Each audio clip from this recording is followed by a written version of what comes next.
Es imagen en directo del barrio de Campamar en Valencia, donde continúa activo el incendio declarado esta tarde en un edificio de 14 plantas. Más de una veintena de dotaciones de bomberos y la UME trabajan en las labores de extinción. De momento hay 3 heridos por quemaduras o inhalación de humo, 6 de ellos bomberos. El fuego se originó sobre las 4 de la tarde hora canaria en una de las plantas intermedias, generando una gran columna de llamas y una densa humareda, alcanzando el inmueble colindante. Se ha instalado un hospital de campaña junto al edificio para atender a posibles víctimas.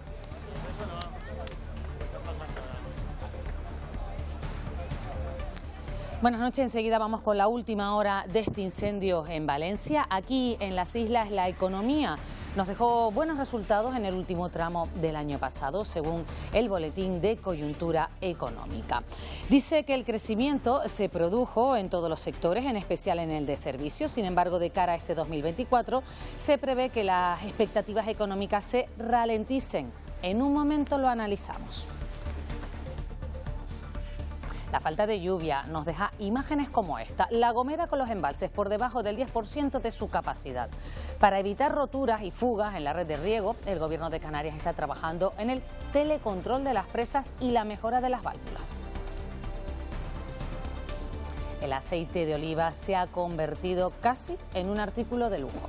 Su precio se ha disparado en el último año. Analizamos por qué y hasta cuándo. La guerra de Ucrania afectó al aceite de girasol, pero el de oliva subió, según las asociaciones de consumidores, por pura especulación. Ahora hay que sumar la sequía y la escasa producción de aceitunas. Así las cosas, los precios avisan, no bajarán. Los precios están por las nubes. El aceite que pagábamos, 3,50 €, 3,80 € me parece lo más, 4 €, 4,20 €, 7 €, 8 €. Es demasiado caro. Que está muy caro todo y no se puede comer. Se ha incrementado el precio casi por 2. Se está convirtiendo hoy en día casi, digamos, en un artículo de lujo. Las mujeres cobran en las islas un 10% menos de media que los hombres. La brecha es aún mayor en las mujeres con más de 55 años. Son datos que ha dado a conocer hoy el sindicato UGT en el Día Europeo por la Igualdad Salarial. En libertad con medidas cautelares, los 4 detenidos sospechosos de pertenecer a una trama que supuestamente cobraba comisiones ilegales en la compra de mascarillas durante la pandemia. Entre ellos está Koldo García, el que fue asesor del exministro Ábalos. A esa empresa, el gobierno canario le compró entonces mascarillas por valor de más de 6 millones de euros. Estas chozas de madera situadas en las cercanías del volcán de La Corona, en Lanzarote, se anuncian como ecocabañas en una plataforma de alojamiento vacacional. Los propietarios aseguran que es una alternativa más ecológica que los grandes hoteles. Las autoridades ya han denunciado su estancia en suelo rústico. 4 años por delante para devolver el verde al monte quemado en el incendio del pasado verano en Tenerife. La iniciativa Tenerife Renace pretende reforestar lo arrasado por el fuego. El café de especialidad está en auge también en las islas. Así se ha comprobado en la segunda edición del Congreso Coffee Fest, que ha premiado a 61 establecimientos de todo el país. Y entre las mejores cafeterías de especialidad de España, 3 canarias.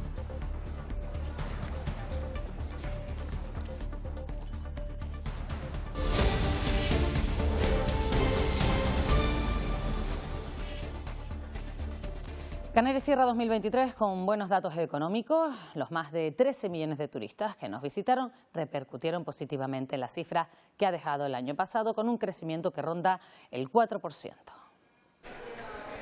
Crece la economía canaria por encima de lo esperado, rondando el 4%. Datos que se han traducido en un incremento del empleo superando el 1.000.000 de personas ocupadas, vinculadas en su mayor parte al sector servicios. Teníamos estimado del orden de un 3,5% y con los últimos datos que ya tenemos, con que son provisionales del ISTAC, pero la economía va a crecer en torno al 3,9%. El sector turístico es el sector que realmente ha tirado y ha hecho de arrastre del resto de los sectores. Optimismo que se recoge en el Boletín de Coyuntura Económica de Canarias correspondiente al último cuatrimestre del año pasado.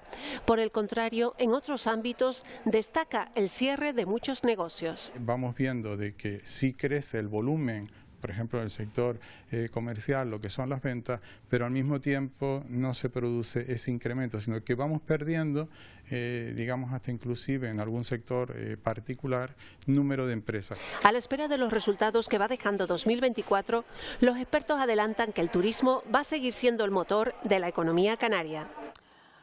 Hoy Día Europeo por la Igualdad Salarial hemos comprobado que la brecha entre lo que cobran hombres y mujeres sigue existiendo.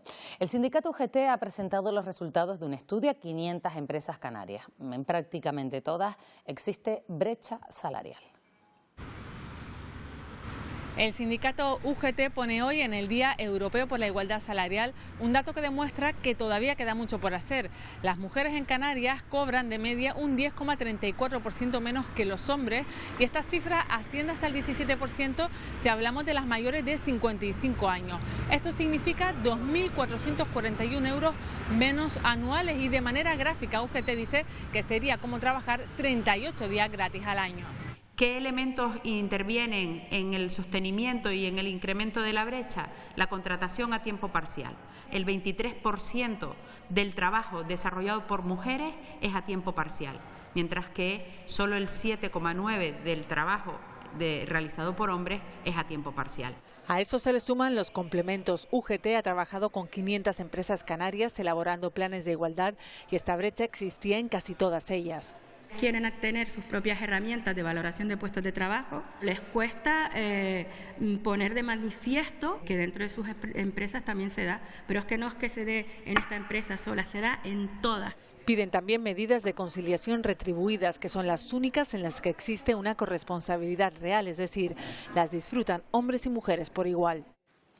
El Tribunal de Justicia de la Unión Europea obliga a España a convertir en fijos a miles de empleados públicos interinos de larga duración. En una sentencia de este mismo jueves, la Justicia Europea considera probado que la legislación española aún no contempla medidas para impedir la utilización abusiva de contratos indefinidos no fijos. Un fallo judicial que llega después de que en verano el Tribunal de Justicia Europeo reprendiera a España por la falta de medidas para prevenir el exceso de interinos en las administraciones públicas. Canarias lleva 2 años liderando las ventas nacionales del comercio minorista, pero en las rebajas de este año los comerciantes temen que este invierno atípico haya afectado sobre todo a las ventas en textil. Confían, a pesar de todo, en que la demanda turística, que se mantiene fuerte, salve las cuentas. Son los turistas el factor diferencial para el comercio minorista en Canarias, es lo que dicen las encargadas de atender al público al preguntarles por el periodo de rebajas. Suele ser más gente pues que vienen los cruceros, los que suelen gastarse más. Entonces se nota más los fines de semana. Lo más que nos salva son cruceros o turismo en general. Que realmente los que han salvado estas 2 semanas han sido los turistas, pero sí es verdad que también ha habido gente local y que estas 2 semanas, bueno, 3 más o menos, ha estado súper bien. Es el poder adquisitivo de los turistas el que hace que una de las regiones con los salarios más bajos sea la 4ª del país por volumen de ventas comerciales. Viendo la capacidad económica de la familia, no se entiende cómo en Canarias hemos estado liderando las ventas a nivel nacional durante más de 2 años. El 75% de las ventas en rebajas corresponde al sector textil. Los comerciantes temen que un invierno cálido y seco haya afectado a las ventas durante las rebajas. La reducción de la cosecha de aceituna debido a la sequía y los sobrecostes generados por la guerra en Ucrania ha encarecido el precio del aceite, pero si hay un motivo que ha provocado que hoy por hoy paguemos el aceite de oliva a precio de oro es la especulación. Así lo denuncian las asociaciones de consumidores. La guerra de Ucrania encareció hace 2 años el precio del aceite de girasol hasta un 80%, pero en la actualidad ha vuelto a su precio normal. No sucede lo mismo con el de oliva.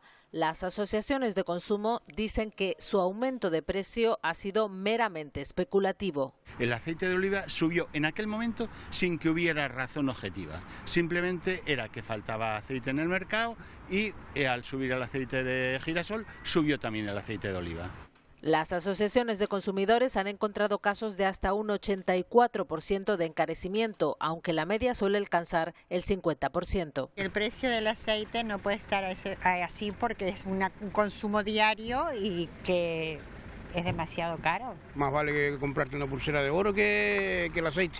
Muy caro. debemos irnos acostumbrando a que los precios del aceite de oliva van a ser altos. No bajan los precios porque la cosecha de los 2 últimos años ha sido escasa y los consumidores lo demandan. Eso es lo que mantiene su precio. En Canarias el aceite de oliva está libre de impuestos en la actualidad. El campo pierde una tercera parte de su agua de riego. Está ocurriendo por fugas en tuberías antiguas o redes obsoletas. En La Gomera el Gobierno autonómico y el Cabildo intensifican medidas para evitar pérdidas. Precisamente ahora que las presas de la isla están por debajo del 10% de su capacidad por la sequía. Esto es lo que ha llovido este año en La Gomera de media por metro cuadrado. Un vaso de agua, 40 centilitros. Y así están las presas de la isla, a menos del 10% de su capacidad. Si las comparamos con otros puntos de Canarias, son de las que más están sufriendo la sequía durante este invierno. Pues tenemos que aprovechar estos momentos para decir que las infraestructuras tienen que estar en condiciones. Se llega a perder hasta una tercera parte del agua de la red de riego por culpa de tuberías rotas, mecanismos ya obsoletos. El Gobierno de Canarias intensifica estos días las obras de mejora en La Gomera para evitarlo. La necesidad de que entre todos actuemos en la reparación de pérdidas. Fundamental lo que se está haciendo aquí. Tenemos un control de telemando. Eso nos va a decir dónde está la pérdida, cuánto perdemos y actuar directamente sobre ella. Esto precisamente está suponiendo una modernización importante para tener la operatividad de valvulería. Trabajos por valor de más de 5 millones de euros que se realizan antes de que estas nubes descarguen la tan ansiada lluvia. Los agricultores mantienen el pulso. Este jueves los momentos de mayor tensión se han registrado a la entrada de los puertos de Valencia y Algeciras, donde se han llegado a producir, como ven, cargas policiales. Desde que comenzaron las movilizaciones, 56 personas han sido detenidas y se han interpuesto más de 3.000 denuncias administrativas. En Aragón, agricultores y ganaderos han repartido carne, fruta y queso al término de las concentraciones.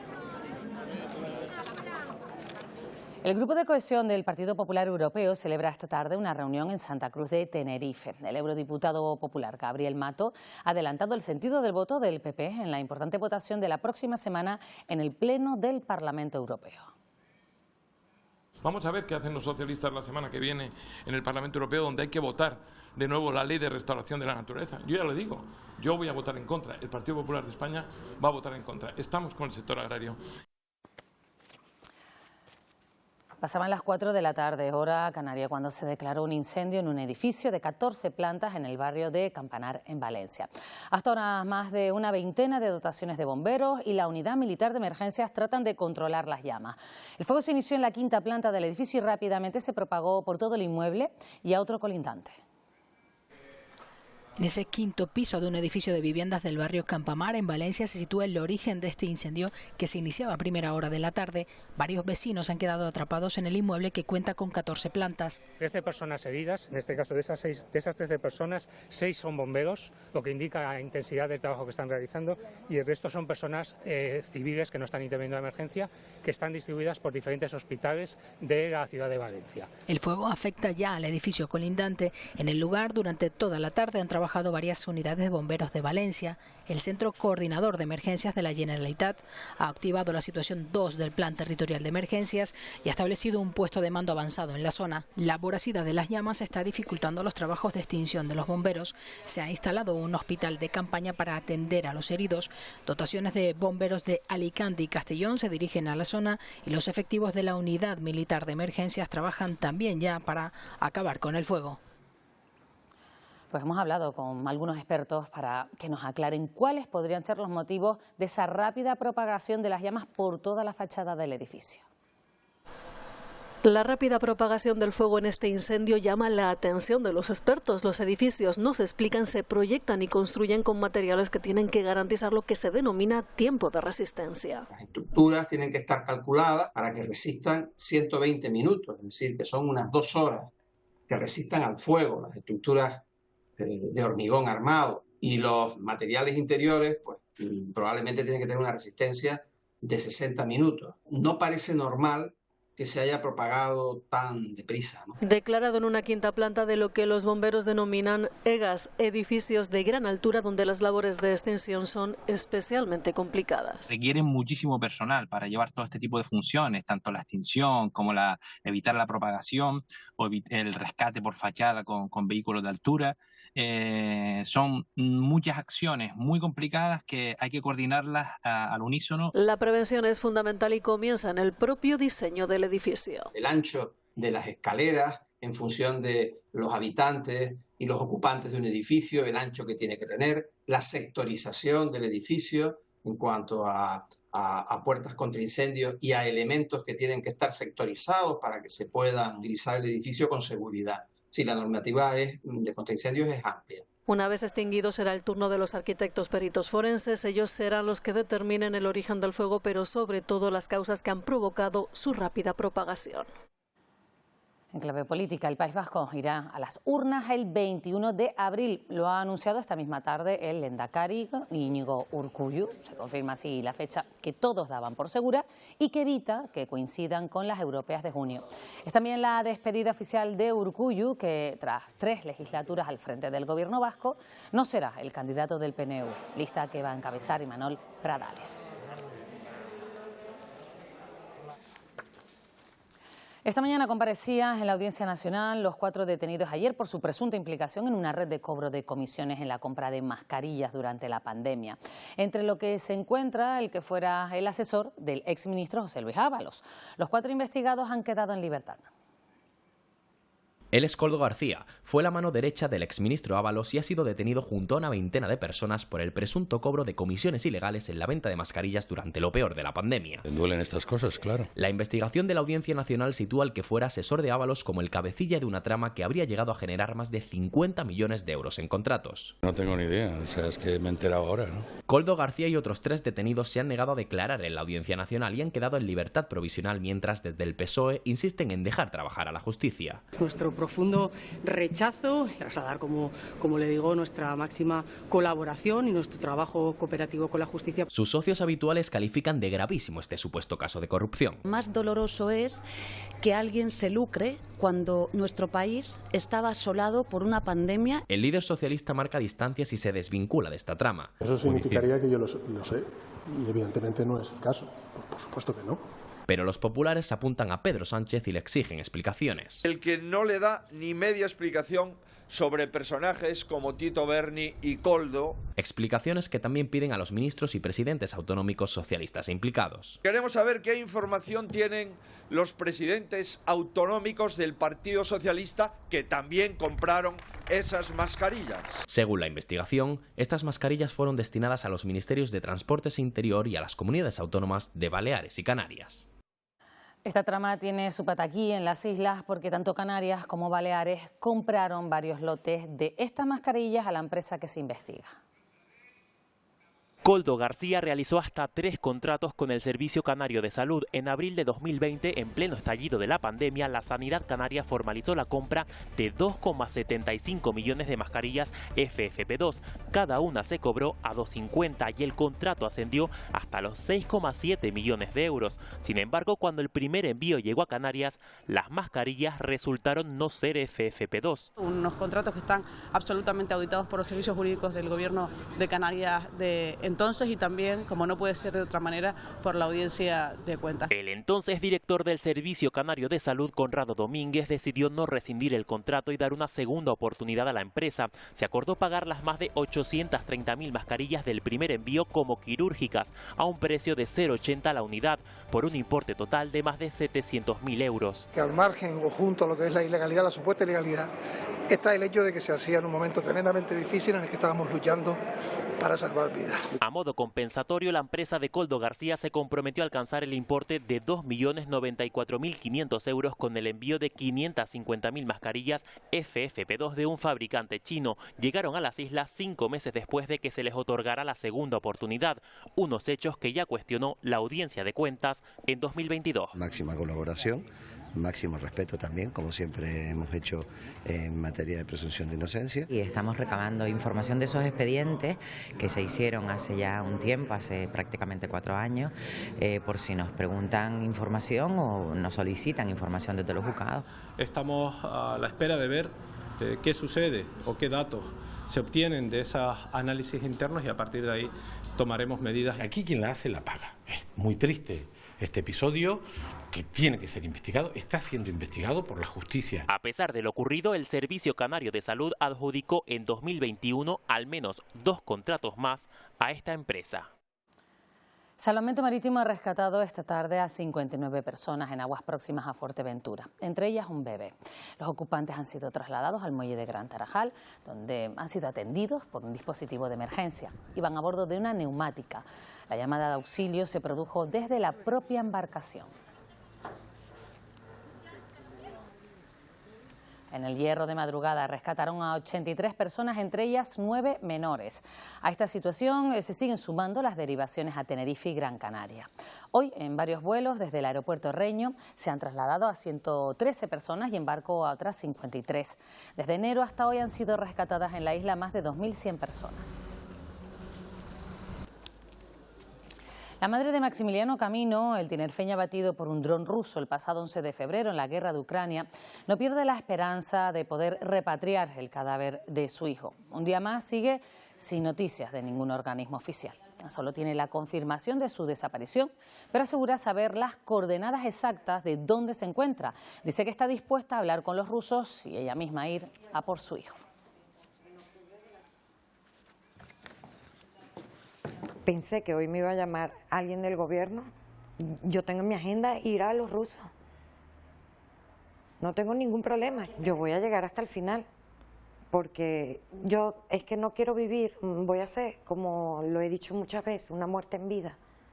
¿Cómo yo puedo luchar por mis otros 3 hijos y seguir trabajando y hacer una vida sin tener a Maximiliano enterrado?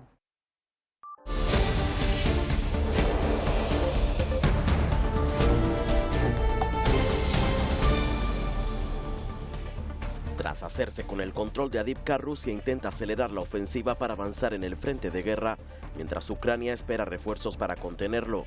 La tensión se ha elevado en las últimas horas entre Estados Unidos y Rusia. El presidente Biden ha llamado loco hijo de puta a Vladimir Putin, unas declaraciones que el presidente ruso ha calificado de groseras. Día de intensos ataques del ejército israelí contra la ciudad de Rafah, donde se concentra la mayor parte de la población que huyó desde el norte. Israel asegura haber matado a decenas de terroristas de Hamas en los ataques. Ya hay más de 29.400 personas fallecidas en la franja. Los ataques entre Israel y el Líbano también se han intensificado. La intensa subida de los tipos de interés para reducir la inflación ha llevado al Banco Central Europeo a números rojos, algo que no ocurría desde hace 20 años. El BCE tuvo en 2023 pérdidas por valor de 1.266 millones de euros, algo que sin embargo no ha cogido de imprevisto al organismo, que advierte que podría seguir sucediendo en los próximos años.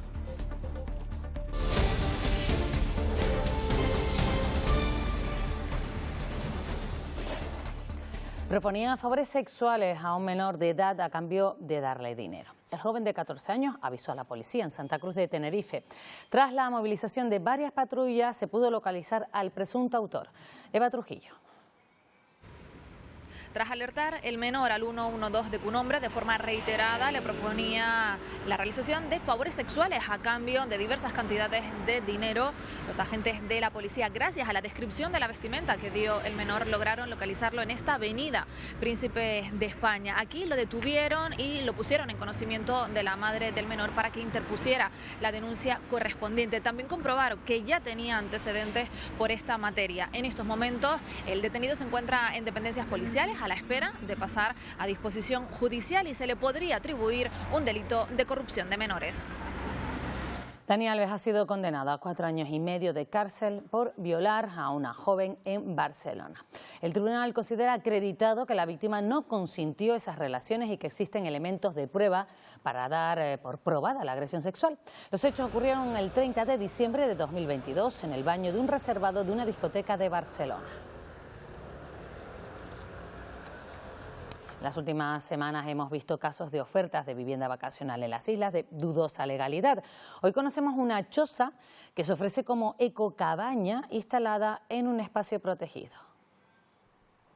Si hace unas semanas Lanzarote se sorprendía porque se estaba alquilando en la modalidad de turismo vacacional tiendas de campaña en una azotea de Arrecife, ahora la mirada se pone en las ecocabañas del norte de la isla. Como actividad económica, desde luego que nos parece esperpéntico la imagen que se está dando al exterior de una isla que ya, como podemos comprobar, está saturada desde el punto de vista turístico. Estas construcciones triangulares de madera a los pies del volcán de la Corona, con equipación totalmente sostenible, se ofertan por más de 40 euros la noche. Este modelo de alojamiento tiene el rechazo frontal del Cabildo de Lanzarote. Este tipo de actividad y este tipo de imagen, lógicamente quiero trasladarle al mundo que esto no es Lanzarote. Los propietarios de Sky Cabin destacan las prácticas ambientales de su negocio. Desde Medio Ambiente no ven esta actividad del todo sostenible. Hemos ido con la policía local, hemos abierto el expediente oportuno. Vamos a ser muy tajantes con este tipo de cuestiones porque ya tenemos otras cosas que están judicializadas en terreno rústico. La empresa señala que las ecocabañas son las alternativas a los macrohoteles. Nueva resolución favorable a los vecinos de las viviendas del casco viejo de Corralejo en Fuerteventura. El juez ha considerado más que probado que pertenecen a sus dueños legítimos tras analizar la documentación presentada en los juzgados de Puerto del Rosario. Con estas sentencias ya suman 123 resoluciones judiciales a favor de este núcleo pesquero. La sociedad canaria se une para ayudar en la recuperación del monte tinerfeño afectado en el incendio del pasado verano. La iniciativa Tenerife Renace pretende en los próximos 4 años reforestar todo lo que el fuego arrasó. Primero, ¿qué zonas podemos trabajar? Por pendientes hay zonas que, aunque el daño sea muy alto, no podemos ni siquiera entrar por riesgo. Son algunas de las claves del proyecto Tenerife Renace para la recuperación de las zonas afectadas por el incendio del verano pasado. Las empresas que han colaborado ahora conocen el trabajo en el terreno. Creció mucho el número de solicitudes de voluntariado a nivel social, creció mucho el número de solicitudes de empresas que pidiendo, oye, ¿cómo podemos ayudar? Y desde septiembre esa ayuda se ha materializado en unos 160.000 euros. El objetivo es la reforestación, aunque los trabajos para replantar están paralizados por la falta de lluvias. El tema de la repoblación el primer año, con estas características, estas condiciones meteorológicas, no podemos afrontarla. Así que ahora los esfuerzos se centran en asegurar el terreno y en retirar la madera quemada. Este pinar no es como el pino canario que después puede rebrotar, sino que esta vegetación está totalmente muerta.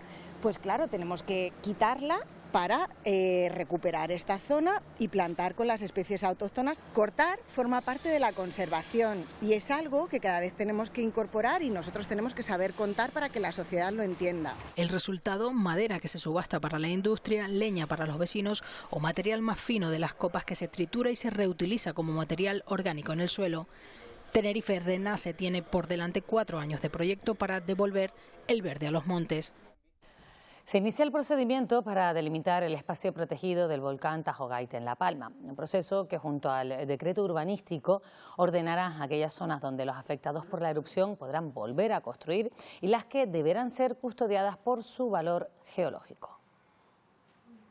La Consejería de Política Territorial trabaja ya en la delimitación del espacio protegido del volcán Tajo Gaite, un proceso que definirá el uso que podrán tener los suelos y acotará el perímetro exacto que deberá ser custodiado. Ahora el siguiente paso es recabar la información científica para ver si esa zona que lleva 2 años categorizada como zona cautelar reúne las condiciones necesarias para que toda ella o el ámbito específico sea declarado espacio natural protegido. Habrá que detectar los valores naturales que hay. El entorno del cono, la faja y un área cercana a la montaña de Todoque fueron ya previamente señaladas por el decreto urbanístico como posibles zonas a proteger.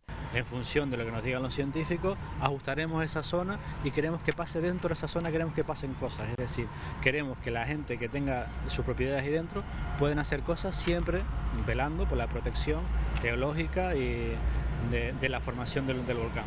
Esta delimitación servirá así para poner fin a la incertidumbre de los afectados que perdieron sus propiedades bajo la lava y siguen a la espera de saber si pueden volver a ocupar sus terrenos. Continúan las muestras de rechazo de los vecinos de Arico, en Tenerife, por la instalación de un parque eólico marino frente a la costa de Tajao. Un pueblo que vive fundamentalmente de la pesca y teme que este proyecto dañe su principal actividad económica. Los vecinos del pueblo de Tajao en Tenerife llevan más de 100 años dedicándose a la pesca artesanal. Ahora temen que la instalación de un parque eólico frente a su litoral acabe con su medio de subsistencia. Lo van a poner a 500 metros de la orilla, ¿sabes? De aquí del mismo puerto, y ya que la exclusión es casi de 1 kilómetro, pues no podemos ni entrar al puerto. Más de 50 familias se verían afectadas, no solo pescadores, sino también los restaurantes de la zona. Esa restauración tiene como materia prima principal el pescado. La instalación de este parque supone mover el fondo marino, con explosiones, con perforaciones, con lo que suponga la instalación de un aerogenerador de esas dimensiones. Además de todo eso, el paisaje. 6 asociaciones de vecinos se han agrupado para presentar alegaciones, pero desde las administraciones... Las respuestas que estamos recibiendo son en un tono de que todo lo que nosotros exigimos o de lo que estamos en contra está dentro del impacto, del estudio del impacto medioambiental, y como que no ven ningún problema. Por su parte manifiestan que seguirán mostrando su rechazo para frenar un proyecto que prevé la instalación de 5 molinos de hasta 130 metros de altura. Premio Nacional a la Excelencia Química 2023 para una empresa canaria dedicada a la comercialización de productos químicos. Con casi 50 años en el mercado, Ascanio Química es el primer negocio del archipiélago en recibir esta distinción. Un galardón que valora la profesionalidad y la experiencia de un sector donde la seguridad es una de las cuestiones más importantes. Esta empresa nació en Tenerife, pero tiene delegaciones en Gran Canaria y Fuerteventura. Estamos trabajando enfocadísimos con las ODS, a través de nuestros compañeros, para que toda la organización esté planificando toda nuestra actividad en base a esta protección, ¿no? Eso básicamente, intentando fabricar productos incluso en base a productos naturales. Canarias cada vez cuenta con más establecimientos para disfrutar de café de especialidad. Hoy hemos estado en 3 de esas cafeterías elegidas entre las mejores de España por el Festival Internacional de Café celebrado en Madrid. En Puerto de la Cruz, en Tenerife, se encuentra uno de los mejores establecimientos a nivel nacional para disfrutar del café de especialidad según el Festival Internacional del Café. Muy contentos y tratamos de hacer un buen producto, de que el cliente se lleve una buena experiencia. El café de especialidad se diferencia por características de origen, preparación o sostenibilidad en su producción. Posee una acidez equilibrada con notas o matices frutales. Tratamos de hacerlo lo más personalizado posible para que una vez que el cliente vuelva, repita su propia taza de café. Detrás de un café de especialidad está el trabajo de los baristas. Lo saben en esta cafetería de Las Palmas de Gran Canaria, que también ha sido premiada. Supone un reconocimiento fundamental al trabajo que hacemos, a nuestro día a día, nuestras ganas por mejorar. Y siempre con la mirada puesta en la demanda de calidad. Basarnos en una idea de un tueste ligero pero adecuado. En La Laguna se encuentra la tercera cafetería con este reconocimiento. Varios orígenes. El que trabajamos nosotros es Colombia Eco, pero hay de Uganda, Guatemala, Perú, un montón de países diferentes. Según un estudio, en España se toman 44 millones de tazas de café al día en casa y 22 millones en bares y cafeterías, por lo que el café de especialidad ha llegado para quedarse. El célebre periodista Iñaki Gabilondo ha sido el protagonista del acto de clausura de la Universidad de Otoño-Invierno de La Palma, donde impartió una conferencia bajo el título «El futuro no está escrito». Culmina así un nuevo programa educativo que durante estos meses ha ofrecido una docena de cursos, talleres y actividades culturales y de ocio, siempre haciendo énfasis en las necesidades, intereses y desafíos de la Isla Bonita. Digamos, nos hace sentir muy bien como universidad pública que somos y además reforzando nuestro vínculo con la isla de La Palma, ¿no? Una isla en la que desde el año 2000, del curso 2004-2005 se han formado más de 23.000 palmeros y palmeras. El conocimiento es fundamental, que una universidad pues se despliegue, digamos, ¿no? Se despliegue para ir regando más o menos de preguntas y de interrogantes y de las cosas, pues me parece muy aportado, extremadamente aportado. Solo que ahora no lo parece porque vivimos en una sociedad en la que solo importa lo contable. El brutal asesinato de un joven herreño en los años 40 es el tema principal de la nueva novela de José Francisco Armas. Un relato que ayuda a retroceder en el tiempo para conocer un poco más este crimen pasional que paralizó en aquella época a una isla poco acostumbrada a sucesos como este.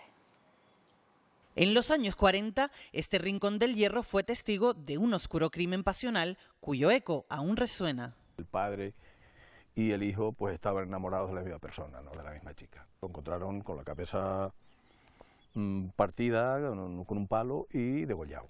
José Francisco Armas ha plasmado en Bicácaro este asesinato utilizado como hilo conductor en esta novela costumbrista. Nos transmite una forma de vida de los años 40. Con todas las miserias, con todas las virtudes, con las costumbres que habían y una forma de hablar. Palabras nuestras que se han perdido en nuestro vocabulario y que en estos años, hasta hace muy poco, todavía se utilizaban. Gran parte del relato es reflejo de lo que su autor escuchó desde pequeño en boca de unos y de otros. Lo que se contaba en la época es que uno de los detenidos sale de la cárcel y desaparece. ¿Cómo desapareció? Pues era motivo de temor. Y yo recuerdo mucho pues, a mi madre, tengan miedo por si acaso viene, ¿no? Porque no se sabía si estaba muerto, si estaba vivo, si había desaparecido. Una historia de la que se siguió hablando durante décadas, que en parte fue y otra que pudo haber sido. En cuanto al tiempo, se confirman los cambios de cara a mañana con un descenso de temperaturas, más nubes, algo de lluvia débil por el norte y sobre todo viento intenso que irá complicando el estado del mar. Por el norte de la isla de La Gomera, de momento hemos disfrutado de una tarde soleada y agradable. Se ha notado un ligero descenso de temperaturas, han ido apareciendo algunas nubes bajas en las últimas horas y el viento alisio es especialmente intenso en la capital a esta hora de la noche. Luego, en el espacio del tiempo, Edgar Cedrés nos ampliará la previsión.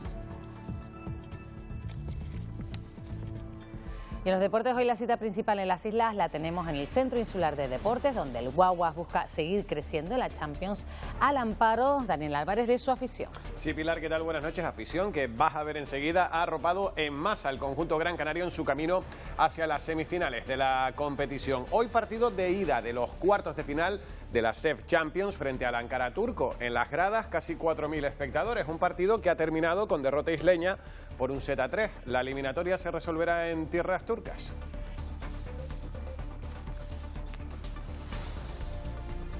Y la Transgran Canaria vive su segunda jornada. Esta tarde se disputó otra de las modalidades, la Starter, y horas más tarde el Faro de Maspalomas fue escenario de lujo para la presentación de los atletas de élite que afrontan como cabezas de serie lo que está por venir hasta el domingo.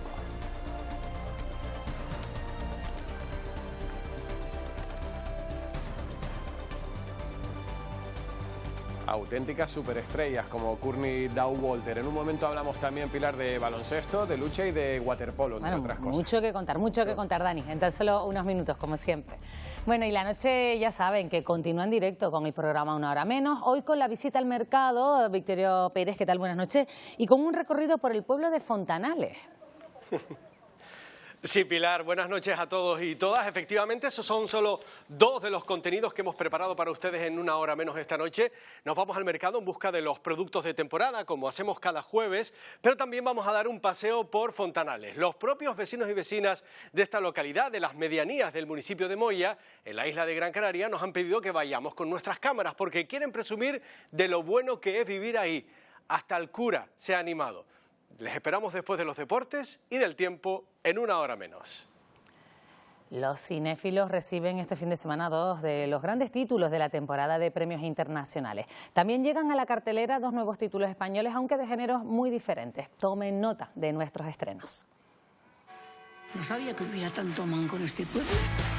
El cine español continúa apostando por el humor de brocha gruesa con Políticamente Incorrectos, una comedia en principio romántica basada en los tópicos más evidentes de la izquierda y la derecha actual en nuestro país. Repite conmigo. Libertad, libertad, libertad. Encontré un lugar donde la música es todo. Más interesante parece La Estrella Azul, la historia de un compositor en crisis que viaja a Latinoamérica intentando enderezar su carrera. Grandes críticas para esta película del cortometrajista Javier Masipe. Hola. Hola. Desconocidos narra la historia de amor de dos hombres en Londres, uno de ellos marcado por la muerte prematura de sus padres. Grandes críticas para una cinta que se ha colado entre las finalistas a los Globos de Oro o los BAFTAs, los premios del cine británico. Conviene que cuentes bien la historia. Terminamos con secretos de un escándalo. Natalie Portman investigando a Julianne Moore, una enigmática mujer que terminó casándose con un menor de edad. Grandes críticas también para una cinta que finalmente no ha llamado la atención en la temporada de premios. Tuviera una aventura con uno de 13. Fotógrafas africanas han unido su talento para denunciar las distintas violencias a las que se ven sometidas las mujeres en el continente africano. El grito interior es el título de esta exposición que se puede visitar a partir de este viernes y hasta el 10 de mayo en Las Palmas de Gran Canaria, en Casa África.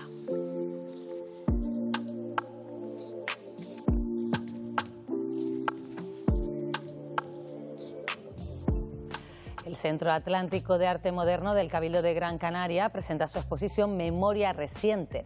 Se trata de 150 obras de su colección de 140 artistas de 25 países, incluyendo a más de 70 creadores canarios.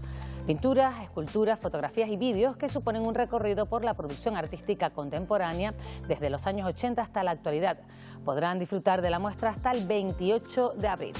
Así nos despedimos, les dejamos ya con Daniel Álvarez con los deportes. Más información en nuestra web y redes sociales. Que pasen una buena noche.